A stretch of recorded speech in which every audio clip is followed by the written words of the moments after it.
What up? How you doing? Welcome to another episode of the Jeff Show. My name is Jeff. This is my show. Welcome to my show. If you like this content, please like this video, leave us a comment, and most of all, subscribe.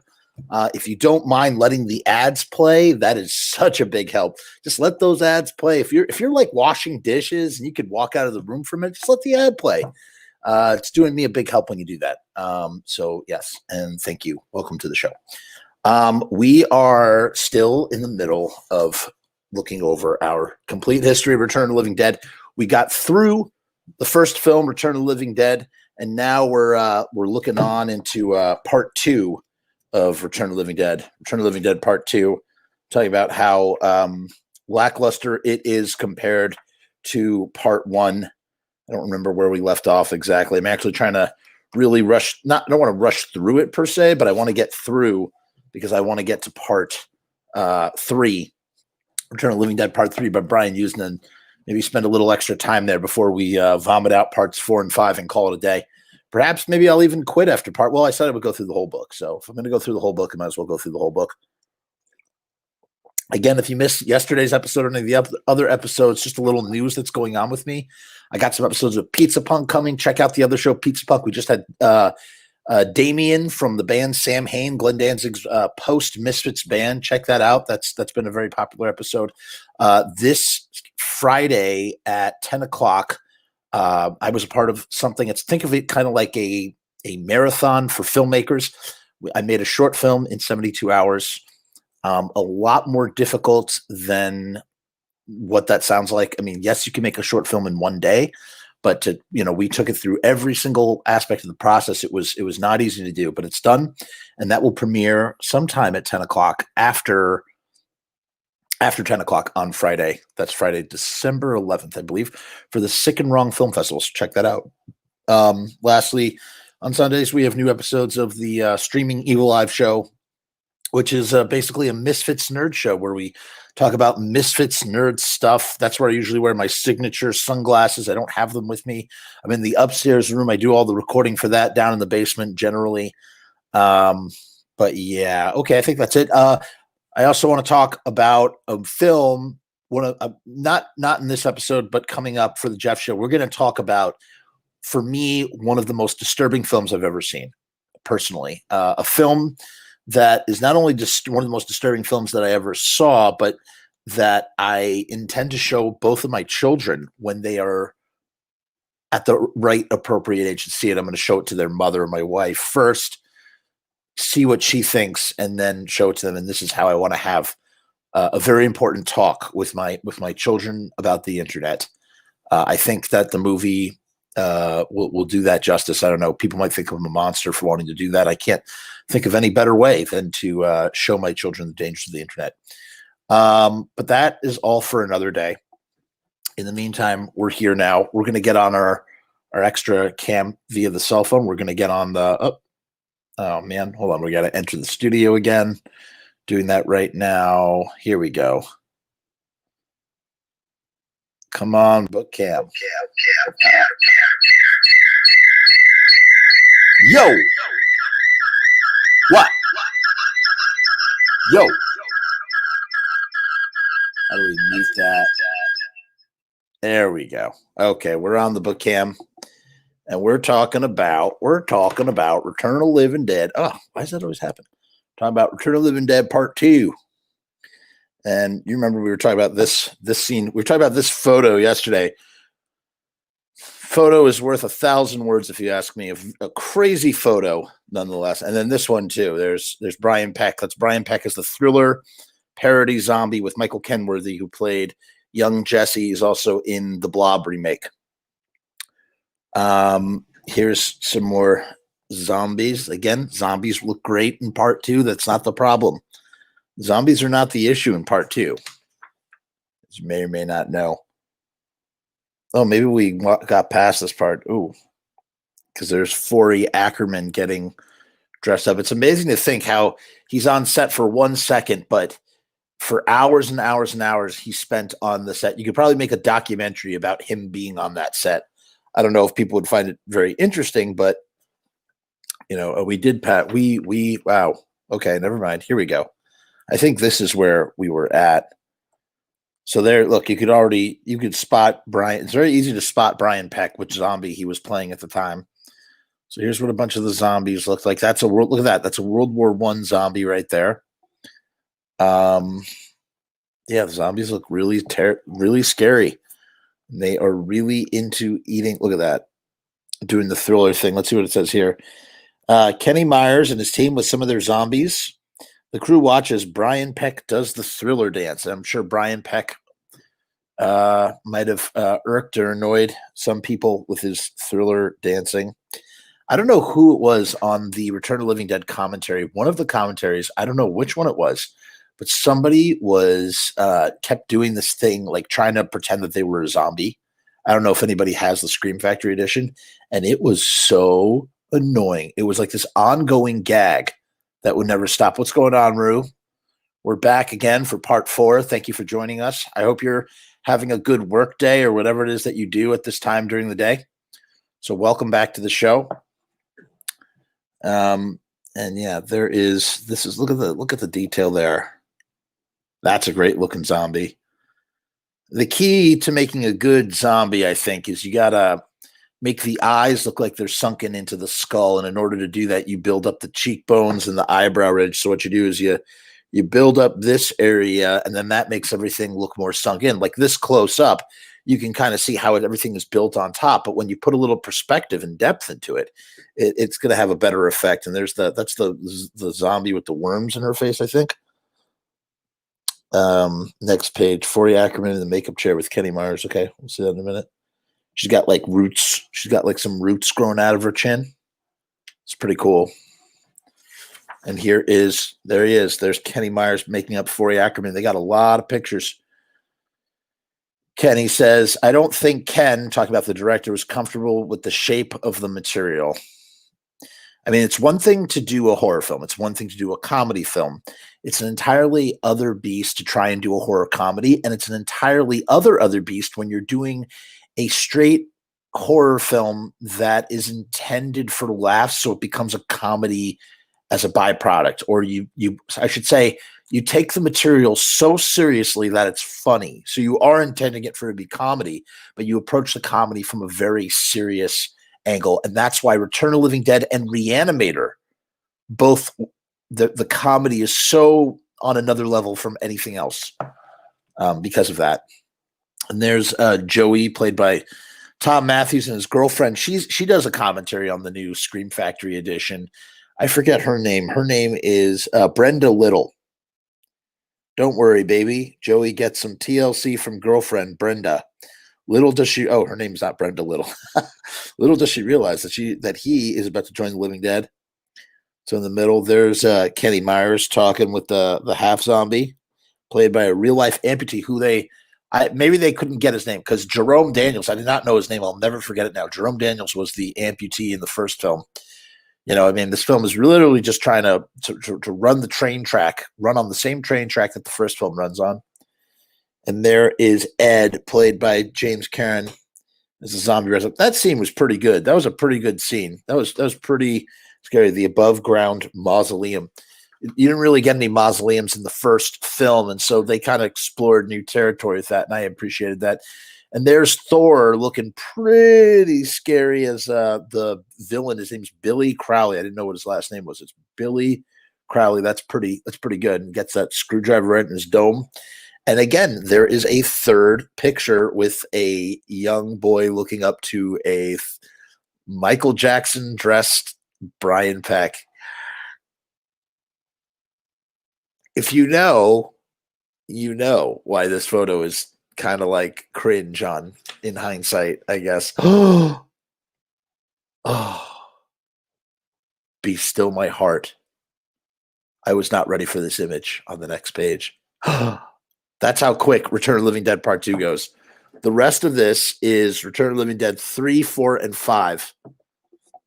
But before we get there, let's look at some of the merch. So I love this poster art. This really plays up how goofy the film really is. I think this German poster really, really says it all. Truly. There's your classic image. That's from That's from the US, and then here's from Japan, which kind of doesn't really make any sense. And these are, man. So that's art that was used in the poster art. These are the actual illustrations, and they look great. She's the one that kills Billy's father, I think. Look at that, man. Just unreal.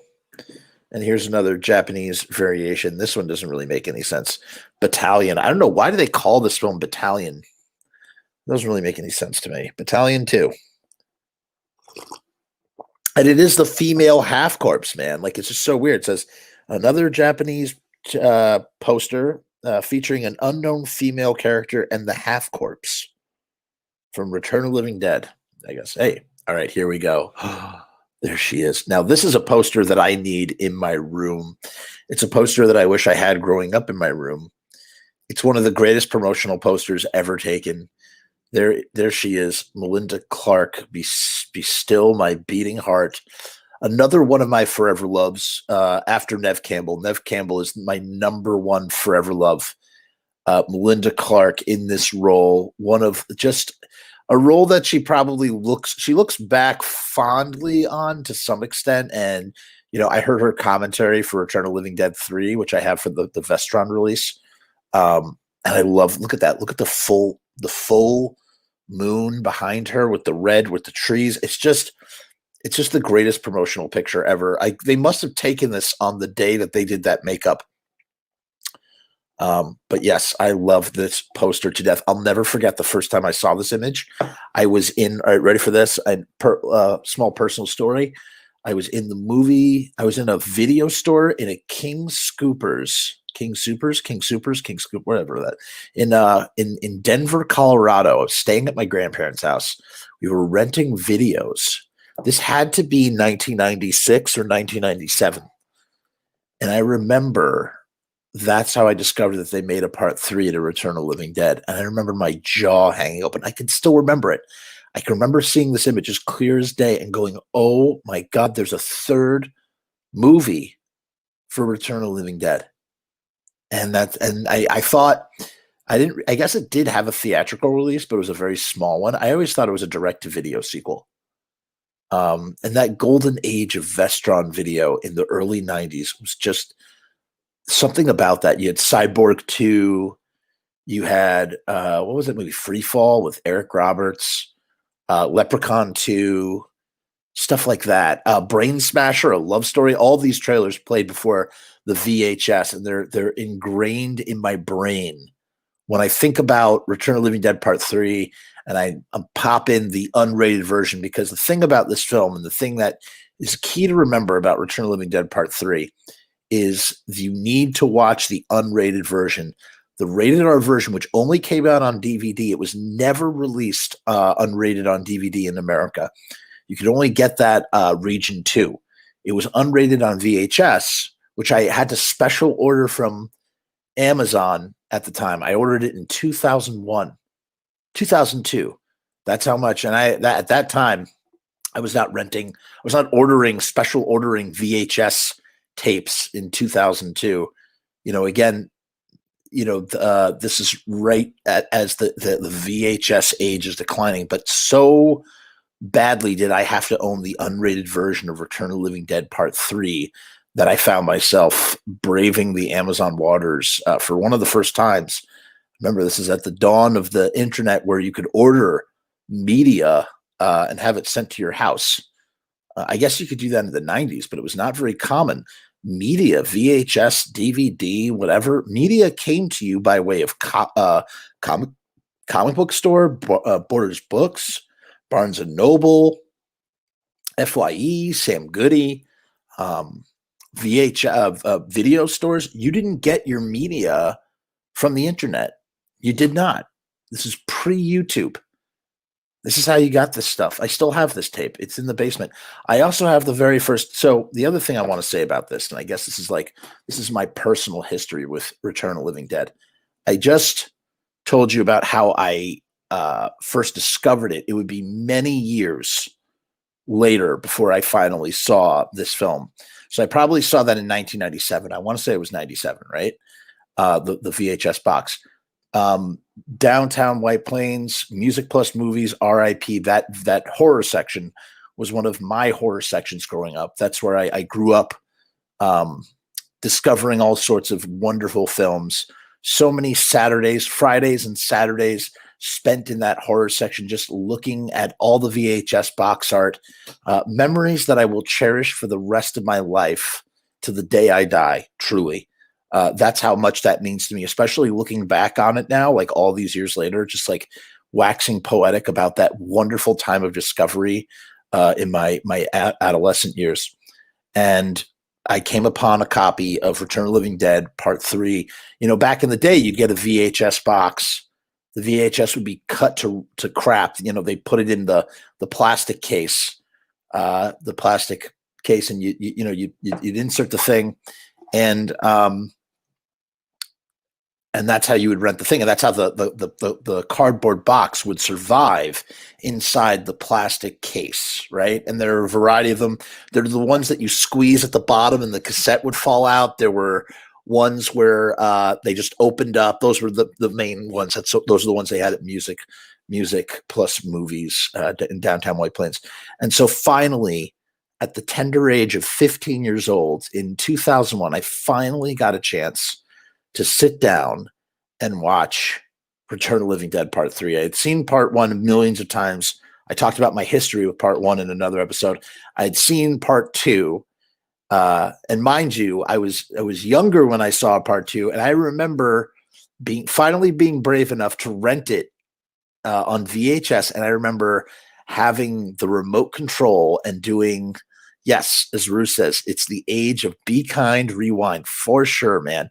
That you have the pause button, right? You could sort of do freeze frame. And I remember having to freeze frame on the Tarman because I was thinking about the Tarman from the first Return of the Living Dead, and I was so scared to see the Tarman from the second Return of the Living Dead that I had to freeze frame as he panned up into the screen for the first time. So, and now here I am at Part 3, and I'm like ready. And it's just the Romero zombie films never had that effect on me. They never terrified me the way that the Return of the Living Dead films did. And so here I am. I rent it. I bring it home. It's the summer of 2001. I pop it in. I watch it during the day. I watch the film. Spoilers, everybody. I'm watching the film. And the film is having some sort of effect on me that I can't explain. And I'm almost embarrassed that I'm even having these feelings, whatever this effect is on me, because I'm just so blown away by what I'm seeing, and I knew that it was directed by Brian Usna, written by John Penny. John Penny was the assistant editor on the first Return of the Living Dead. They got together, they made this. We're going to read more about that in a minute. But I was familiar with, I think I hadn't seen Society yet, which is Brian Usna's first film. I hadn't seen Beyond Reanimator yet. Or no, I hadn't even seen Reanimator yet, I don't think. I think this is really my first exposure to Brian Usna's work. So I'm watching this film, and I'm just like, I am rooting. The entire time I am rooting for Kurt and Julie to make it out of this life. It's funny how this movie was made in 1992, and the main character's name is Kurt, and they're traveling up to Seattle to get involved with, the music scene. Kurt's going to be a drummer, and Julie's going to party all night. That's their teenage pipe dream fantasy of what they're going to do when they get up to Seattle, and everything's going to be all right. Just ignoring the very real world situation, which is not a real world situation at all, in the sense that we're talking about a person being reanimated as a zombie. I feel stupid saying that at the age of 35. It's been 20 years for me in this movie, my relationship with this film. And so I know it's been longer for others.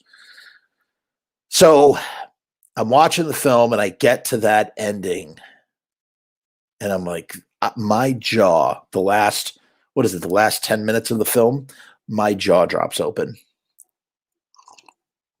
I'm just sitting there. My brow is furrowed. My eyes are glued to the screen as I watch them crawl into an incinerator and burn to a crisp. As the ending credits roll, and then dun, dun, dun, dun. And I am just like, what in the FUCK did I just watch? What did I just watch? I couldn't believe it. It was a gut punch. I didn't stop thinking about it for the rest of the day. I didn't stop thinking about it for the rest of the week. I was like, you can't kill the characters that way. The characters can't die. And mind you, I already know what happens in Return of the Living Dead. But for some reason, I'm like, they're in love and they're young and they gotta overcome these odds, and they don't. And the movie just ends. It's one of the bleakest, most nihilistic endings to any film I've ever seen in my life. And again, I'm like, how is this the third film in a franchise that at the time I thought might have been direct to video? I'm like, how does this have such a deep impact on me? Why do I feel the way that I feel about this? And I don't know, but I had to see it again and again and again and again. And I ordered the cassette tape and I'd watch it. And then Music Plus Movies went out of business and they were selling all their VHS tapes. And I went in there and I rescued a couple that they had left. Including the tape that I saw this film the first time on, that tape, that very tape. It's now in my collection. It's downstairs in the basement of my house right here. I'll probably never watch it again, but that tape, I have a 20-year history with that tape. It means so much to me as for sentimental reasons. And ever since that movie has just had this effect on me. And to hear that there might have been a sequel to this story, like, blows my mind. I hate that it's called Return of the Living Dead Part 3. I want it to just be called Kurt and Julie. That's how I like to think of it. I don't think of it as Return of the Living Dead Part 3. It just doesn't. I hate that it's the third one in a series. It shouldn't. It's a standalone film. Yes, it's connected to the 2,4,5-trioxin stuff. Yes, they mentioned the Darrow Chemical Company. I would just like to think that maybe in this world, in the same way that Night of the Living Dead is a movie in Return of the Living Dead, perhaps Return of the Living Dead is a movie in Return of the Living Dead Part 3, based on a true story, which is based on a true story. You know what I'm saying? Let's get meta on top of meta with it, and that this is the real to real life. But Melinda Clark is breathtaking in this role. When I revisited it now, I'm like, sort of just like, I just sort of roll my eyes at some of the acting. Some of the scenes are so goofy and over the top. But mind you, as a 15-year-old kid, I was bought hook, line, and sinker. And so I'll always approach it from that place. I mean, it brings such a welling of emotion when I get to that ending, especially now. I look at it I look at this as a movie. It's a movie about addiction is what it is. I wrote a whole thing actually about it. I'll have to dig it up. I'm not going to do it this episode. I'll do it next episode now that I've talked about it. I wrote a letterbox review for this film. The last time I watched it was in March when I was working on my second feature, Romeo Wash Away, which is not happening anymore, unfortunately. We shot about 20% of the movie. But I was watching the Return of the Living Dead films. I don't know why. I was just watching them while I was making props. And I wrote this whole review that really, I think, summed up how I feel about Return of the Living Dead Part 3. So I'll save that for the next episode of this. I just wanted to take a moment to talk about the significance of Return of the Living Dead 3, how the significance for Return of the Living Dead 3 is different than the significance for Return of the Living Dead Part 1 for me, and what it means for my history, and how she may not be the ultimate scream queen, which is Neve Campbell, my forever love, but she is the ultimate monster for me, probably. One of them. I mean, just a brain eating, and why didn't this become a comic book? Her like that as with her human boyfriend, God, it would have made such a great comic book. In any case, I'm going to digress now because we have to move on. Coming back to life. So there is Kurt being directed by Brian Yuzna, and you could see some mistakes. You could see him on the Blu-ray. You could see a boom shadow in that room. That room is so goofy, man. Brian Yuzna says, I like fantasy and weird fiction, and I think this genre has contributed to some of the most vulnerable images of cinema history. And you know what, Brian? not only do I agree with you, but I think you yourself are a contributor of that as well. There's Brian on set for Reanimator with Dean Halsley and Megan Halsley, played by the um, absolutely breathtakingly beautiful Barbara Crampton, who has not aged a day. She looks so, I mean, she looks older here than she does at 65. I can't believe that she's like in her 60s and she looks the way that she looks. She has the fountain of youth. And there's David Gale as the headless Dr. Hill, one of the best bad guys ever in genre cinema. His wife, upon seeing Reanimator and seeing the scene that he has with Barbara Crampton, where the head gives head, she left him. She left him because of that scene, if you could imagine it. It's a shame that Gale did not get to be in From Beyond and play the Doctor in that as well. He should have. And here I was just talking about this Society. That's Brian Usna's first feature film. So great. Effects by Screaming Mad George. We talked about him in the 1979 episode of the Facebook Evil Live show. And Screaming Mad George, who fronted the Mad, he did all the effects for Society, as well as Bride of Reanimator, which that's not that. That's the Reanimator poster. Brian Usna says, I love Return of the Living Dead, but I don't think I could ever tell a story like Dan O'Bannon does. I love his humility in saying that. Brian Usna's humility in being able to admit that something like that. And there's Jay, God, what's his name? Geez Louise, what is his name? J. Trevor Edmond, that's his name.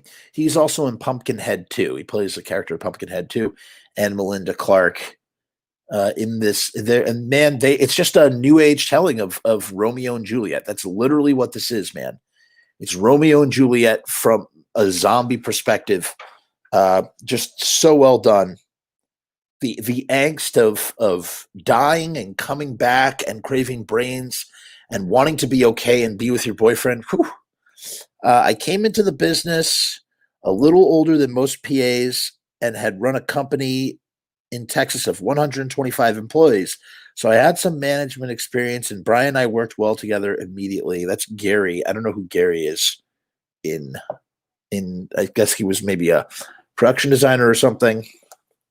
And here is the really tall homeless bum that played the zombie, the ballistic zombie at the beginning. And one of these guys is Brian. That's Brian Peck in his third Return of the Living Dead film, the only connective tissue actor-wise to make it across all three Return of the Living Dead films. And this guy apparently was a real character, and they found him. They found him on the streets, and they put him up in a hotel. And I guess he has a couple of other acting credits. A shot of the testing room set featuring Clarence Epperson. His name's Clarence Epperson, and he played the cadaver. Look up his IMDb. And Brian Peck would return for a small cameo as a ballistics technician.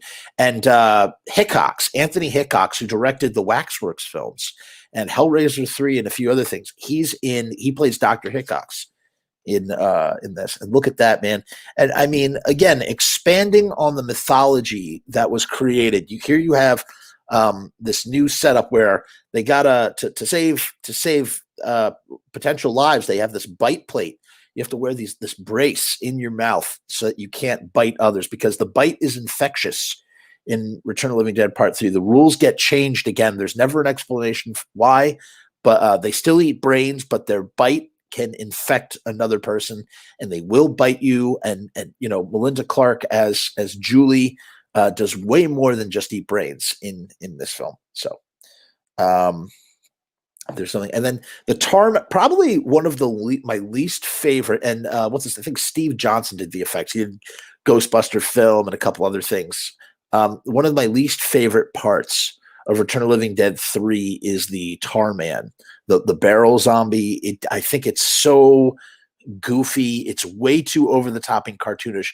I think if anything, the problem with if I could put my finger on one problem with Return of the Living Dead Part 3, it's going to be, for sure, it's going to be the look of some of the zombies. I think some of them are just too over the top cartoonish like this. And this is supposed to be based on like an EC design, which is, EC Comics. It just doesn't work, man. It never worked for me. Gary says Brian was a horror film guy and had gone the slapstick route with Reanimator and just wanted to go in another direction with Return of the Living Dead 3. And that's true. Despite their cartoonish appearance and despite some of the goofy, there's a couple goofy things in here. They are, without a doubt, they are. It's that the tone is just uber serious. There's no comedy in this film. It is dark. That is okay. So here's a set photo. It's so crazy to see all the set photos for this. So, okay. So remember I was telling you there's Melinda Clark taking a bite out of mogo. Yeah, mogo, which I think means booger in Spanish. Mogo, the gang member.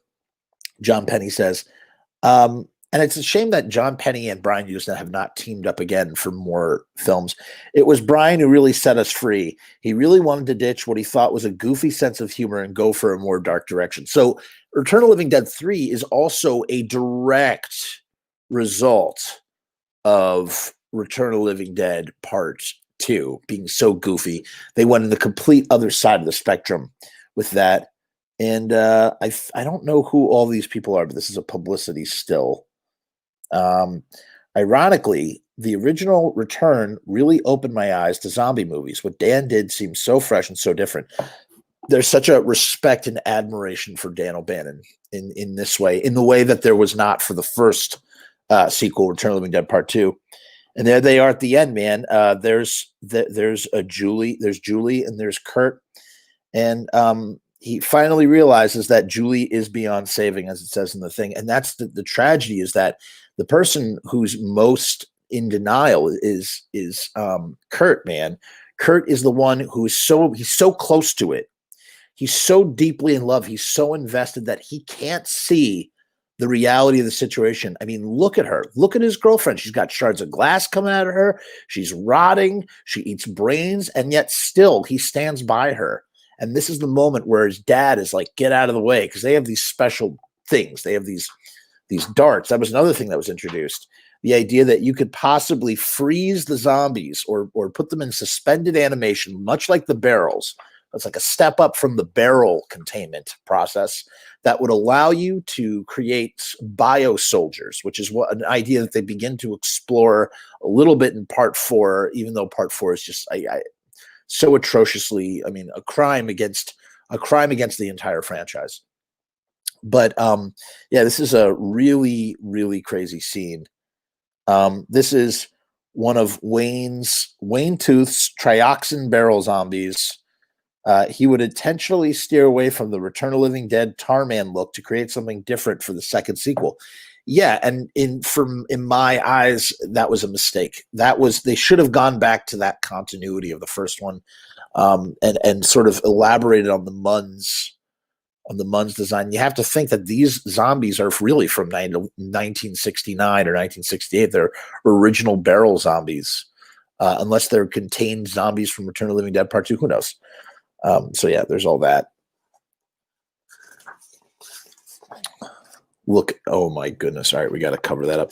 I mean, she's essentially, what's interesting and what's not really said is that Melinda Clark, as Julie, becomes, it's like, what if we took Trash but made her more like the girl next door? So Trash from Return of the Living Dead Part 1.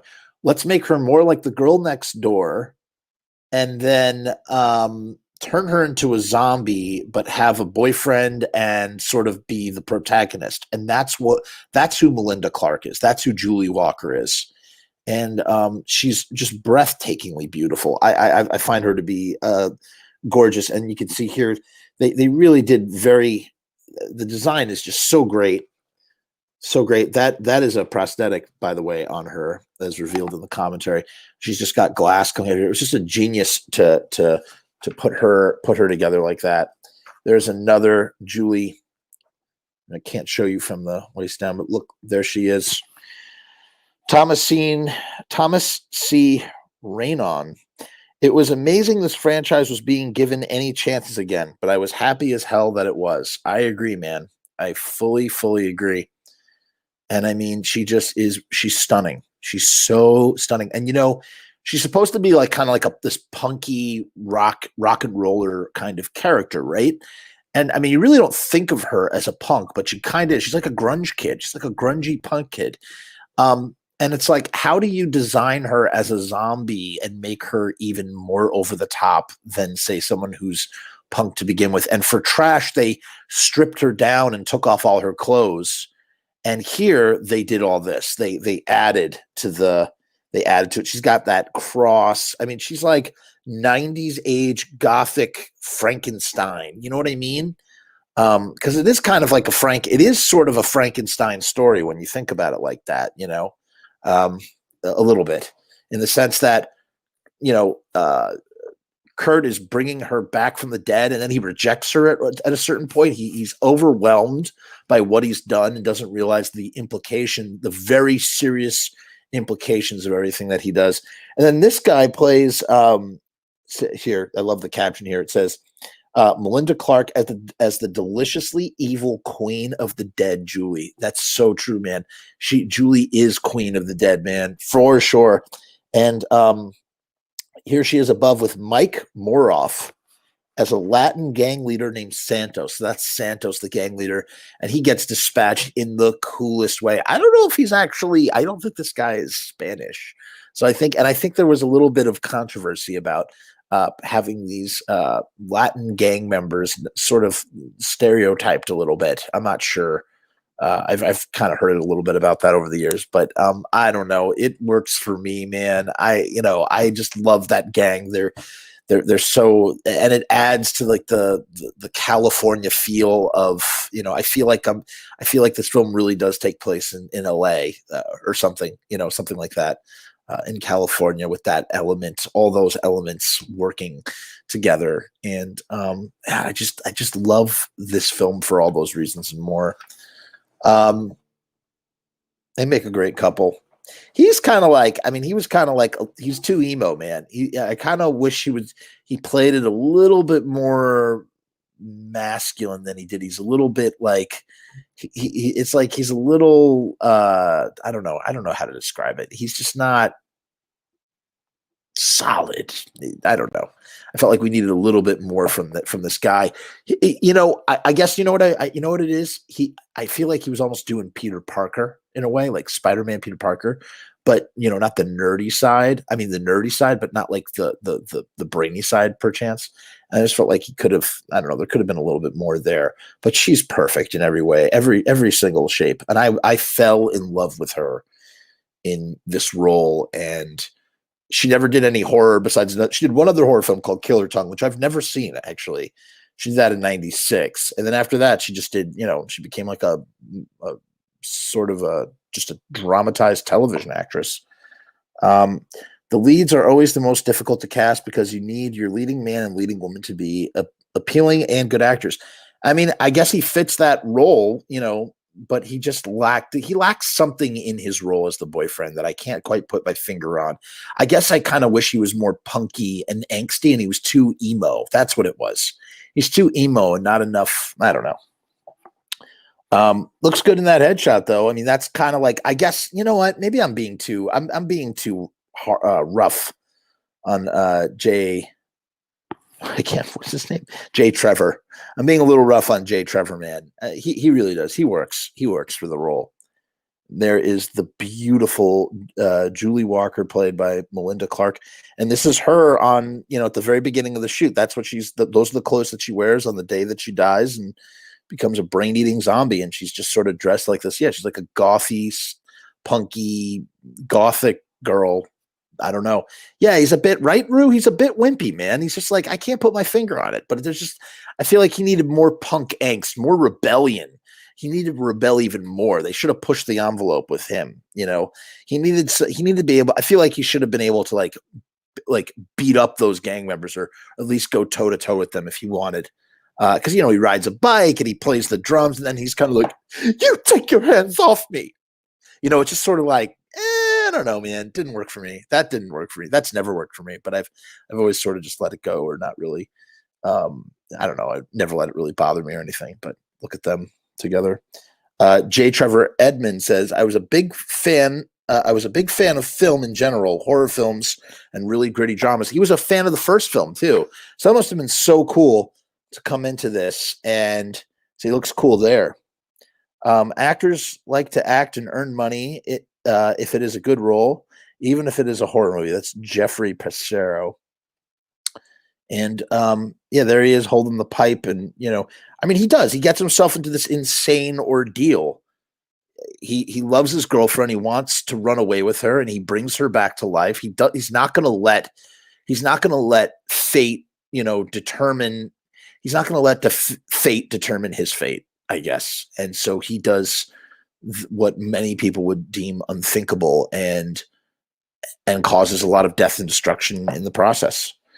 I have a vague recollection that the producers wanted James Karen and Don Calfa, but that didn't work out somehow.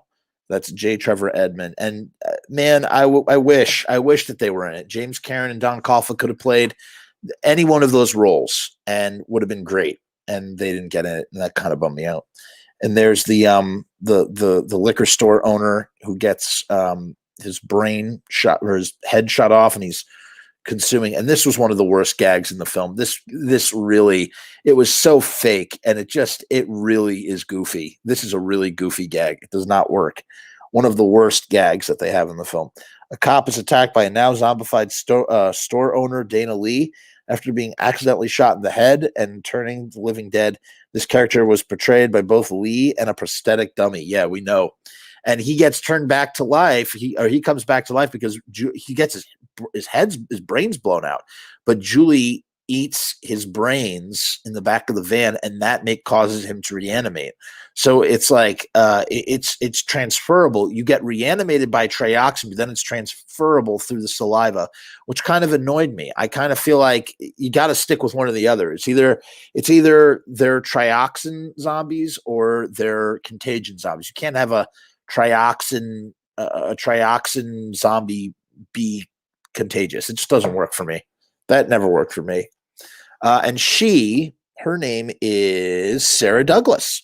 And she was definitely one of the villains, and she plays Lieutenant Colonel Sinclair. She also is the female Kryptonian in Superman 2.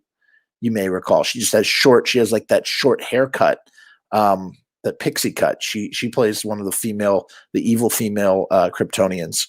And she gets it really good in this film. She deserves it. The way she treats the dead after they die, she treats them like inanimate objects to be used to create super soldiers, bioweapons. And I love the way that they use the terminology meat batteries. We take these giant exoskeletons and hook them up to meat batteries. Sometimes improvisations from the actors will give me ideas for the staging of the scenes, and sometimes the actors themselves will take the character in an unexpected direction. I love this philosophy as someone who has directed himself in a much limited capacity compared to someone like Brian Usna, who's a legend. But I mean, that's some advice to take from a legend like Brian Usna if you're trying to tell stories and make films and whatnot. Here's some sketches, man. Look at her there, man. So great. And she's got those long nails. These concepts were Julie Walker as a zombie by storyboard artist William Mignot. I can't pronounce that name. And you could see how there were various different looks that all sort of worked their way into the Julie. And notice how they leave her face. Her face is left unscarred because you still want to be in love with Julie. You still want to have these feelings that you have for this character, even though she's going to rip you open and eat your brains. And so her face is left completely unfettered.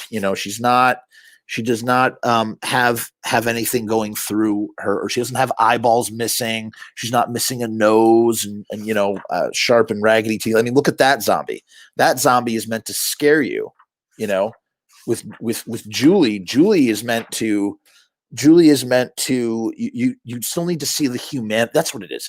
You still need to see the humanity in Julie, and you can't see the humanity in Julie if her face has been disfigured like this. You just look at that and you think of that as a zombie and nothing more. But with Julie, there's still humanity to her in the fact that she both can, her brain, because what happens to her eventually is that she starts to shut down. Her brain, her consciousness shuts down, and she slowly can't control her impulses to consume brains and contain the murderous rage inside of her that comes with being dead. But a lot of like the science doesn't work. There's some science stuff with there's like some stuff where it's like the whole thing about the pain. They sort of reverse the thing about the pain. She uses pain to keep the hunger away. And in the original film, which I think works way better in the original film, it's the pain that causes them to eat brains in the first place. So they're doing it from a place of pain.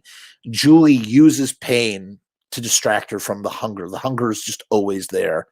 And it really, I mean, you could say, and you could go endless about there's a lot of BDSM and masochism, sort of stuff going on here, with piercing and bondage and yada, yada, yada. I mean, look, here's the storyboard of the whole thing. The way she literally makes a choker around her neck and sticks the knives through, and the effects were done so masterfully by Steven Johnson. He really captured these storyboards so well. This last storyboard right here, this final frame, we don't see that, but these ones we do are definitely used. And here's a look where she has more glass in her face, but still, even this, I think this was, obviously this was an extreme look of say maybe that or that, because the glass is really going into her cheeks.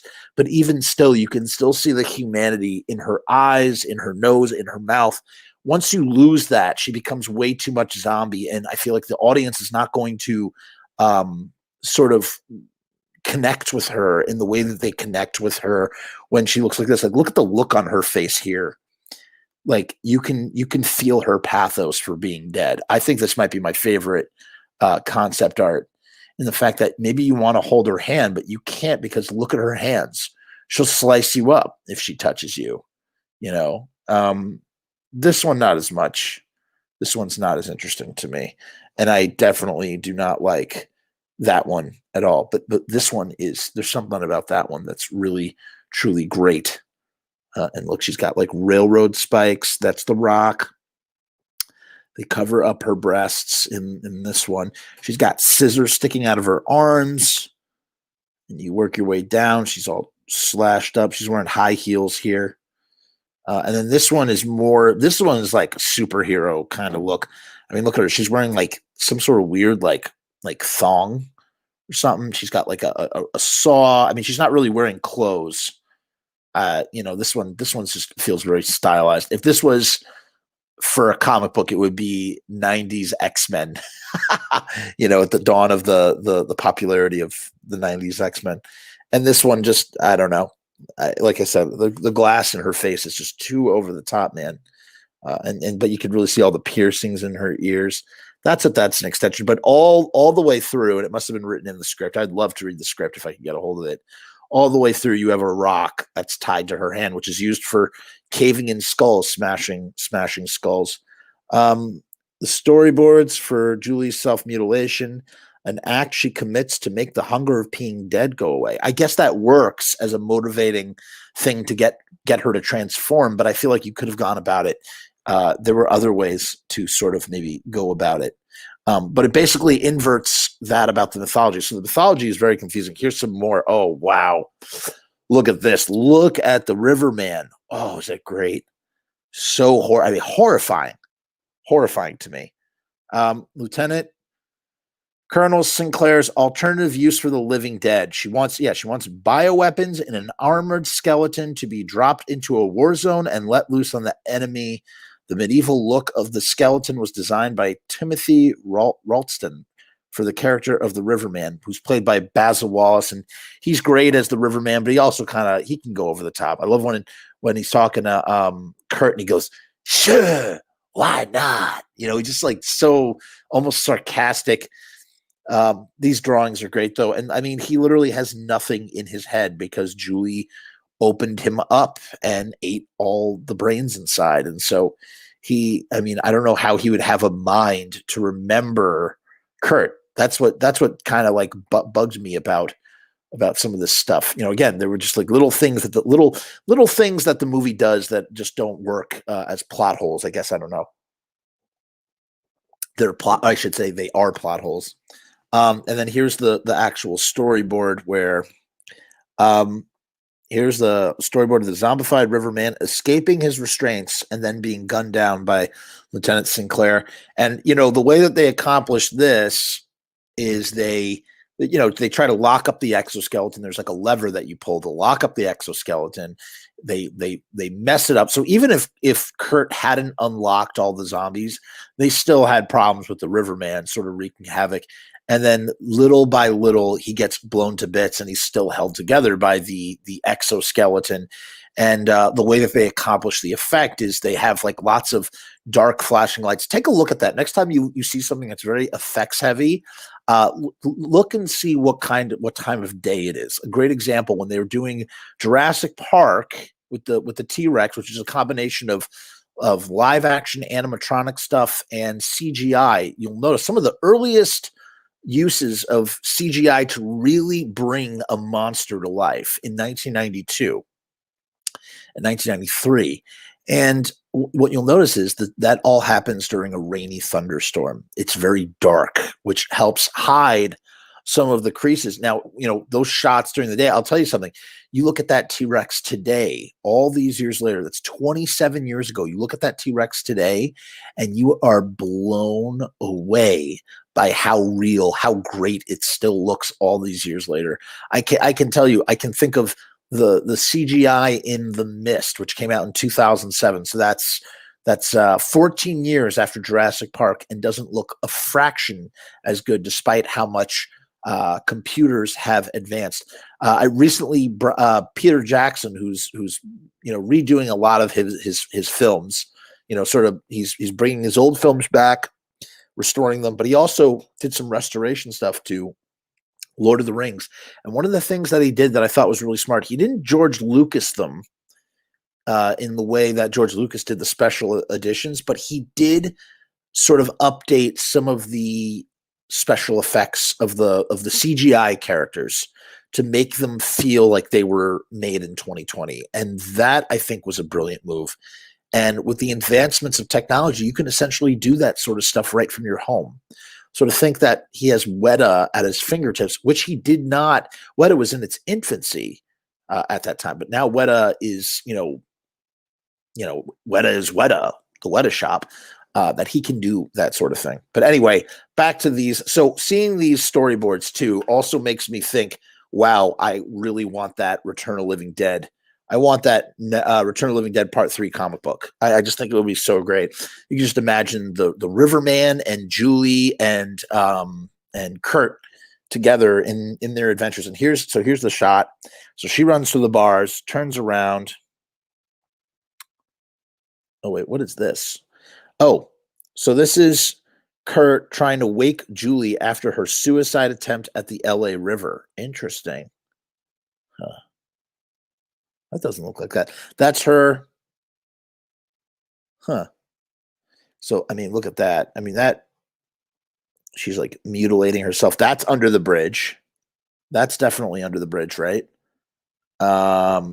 Yes. Frighteners, real quick, just to go back to Peter Jackson for a second, Rue brings up the Frighteners. The Frighteners are the reason why Weta is what it is, why Peter Jackson is at the forefront of they built that whole company got its start because they needed technology and the effects that weren't really invented yet in order to make the Frighteners work. And the Frighteners is a masterpiece. It's a wonderful film by Peter Jackson, which, by the way, I think is also getting a re-release. I'm telling you, everything's coming out now. The most anticipated being the Splatter Trilogy for Peter Jackson. And this is when she comes out of the Riverman's house holding Santos's skull and his spine. And there's look at Kurt all shocked. I guess that really does capture that. It was good casting. You know why? Because look at these storyboards. That's who they wanted for Kurt, and they got that in Jay Trevor for sure they got that in J. Trevor. That really looks like him, unless they had already casted him before they did these storyboards. I don't know. It's possible. And they're trying to escape. They're trying to escape. Yeah. So this was okay. So this is at the beginning with the ballistic technician. That's for Dr. Hickok's attacking one of the other ballistic technicians. Yeah, that's the right. Sorry, they're all right here. Sorry, this is what I'm looking at. So this is them filming, and it's so crazy to see. Look at that boom pole. This is them filming her attempted suicide attempt. So it's like, how does it work when you're already dead? How do you kill yourself? You can't. She tries, and she fails miserably. And Brian had a following of his own, and he wanted to make his movie. That's the caption up there. She could not succeed. That's why they needed to burn themselves at the end. It was the only way that they were going to be able to make it work. And look, he's standing on an apple box right there as they're doing the scene. And it just, man, this movie is just the best. It's great. And it flies by so quickly. So much happens. They jam pack so much stuff in such a short period of time. I mean, it literally has it all. It really, really does. There's Brian in the military complex. You could see and these flats, as they're called. That's what they are. They're flats, which are just scenery that they just rearranged however they needed. They probably built a set, and they used the same flats over and over and over again, relighting them for various different sections of the military complex. So Gary Schmoller was the producer. I did not realize that, and he had a role as base captain. I don't remember now I got to go watch it again and see his face. And here, right here. Oh, you know what? Let's put a pin in it, because we're gonna. Man, I want to savor this. All right. We still, yeah. Okay. All right. I'm going to put a pin in it there. We'll talk for a few more minutes, round out the hour, but we're going to put a pin in it there. So yeah, so this movie really does mean so much to me. I really, really love it. As a matter of fact, here's the mask I was making when I was rewatching. That's the mask, as you can see right there. I was making that mask when I was rewatching the films. Oh, so interesting, Jeff. We don't really care. I know, but you know what? As I've said in the past, this is the Jeff Show, and that's it. So listen, if you enjoy this content, please please subscribe, please leave a comment. These things really help me. If you're watching one of my videos and an ad pops up, click on the ad or let the ad play through or something along these lines. If you have the time. If you don't have the time, skip over it. But if you do have the time, you are really helping me when you let that stuff play out. There's many different ways to support the creation of this content. I'm a content making machine this year. It's the one great thing about 2020, which has allowed me to just go out and create. It does help not to be unemployed. Because if I was employed, I would not be able to do all this, at least not to the extent that I'm doing it. Got tons of videos coming. What else can I tell you? We're going to be going over this book in Pizza Punk. This is Monty Melnick's book, and I'm going to have Monty, who is the Ramones tour manager. He's going to be on the Pizza Punk show. So please stay subscribed. This is the updated edition. Please stay subscribed. Keep your eyes peeled for that episode. Like I said, check out my short film called Beyond the Green Hole, part of the Sick and Wrong Film Festival, 72-hour debacle. We shot a short film in 3 days over the weekend. Check that out Friday at 10 p.m. If you go to sickandwrong.com, you can find out more information about where you can watch that, all free for everybody. So if you want to attend a Sick and Wrong Film Festival for free, you can do so by checking them out on the internet. And I don't know what else to really say. Is there something that you want to talk about in the future episode? Let me know. Something to cover. The Jeff Show kind of is a blanket for all things pop culture. I think I'm going to phase out Jeff Reed's Wikipedia. It's just not, it's not ideal. I mean, maybe the occasional episode, but I find that you need the writing to be a certain length. It has to be kind of short. And if it's not short, then it takes forever to read. And, I don't know, it's more interesting to read than maybe it's more interesting to read than maybe it is to talk about, I would say. I don't know. So yeah, there's that. And what else can I say? Talk about spook. All right, Pete, you want to know something? Hi, Pete. How are you, by the way? I have a confession. I've never seen Spookies. I know it just got released by Severin. It got released by Severin or Vinegar Syndrome. I still have not seen it, man. It's just one of those films that eluded me all for many, many years. One of these days, I'm gonna check it out. I've heard incredible things about it. Look at that. Look at the picture within the picture within the picture. Isn't that fun? Hey, thanks for watching, Rue. Truly. Yes, Pizza Punk with Monte. I've heard it's great. I really have. I can't wait to watch it. I will let you know, and I will report back when I watch it. And tune in tomorrow or whenever the next time, probably tomorrow, when I do the next episode of the Jeff Show. I'm gonna find my review for Return of the Living Dead Part 3 before we continue on with covering the complete history of Return of the Living Dead. In any case, I hope you guys have a wonderful week. Peace and hair grease, yada, yada, yada, 1, 2, 3, XYZ. I have to read the story about how they made it. I will, Peter. I most certainly will. As you know me, I'm meticulous and well-read on these sort of things. So that's it. That's the end of the show. Wait.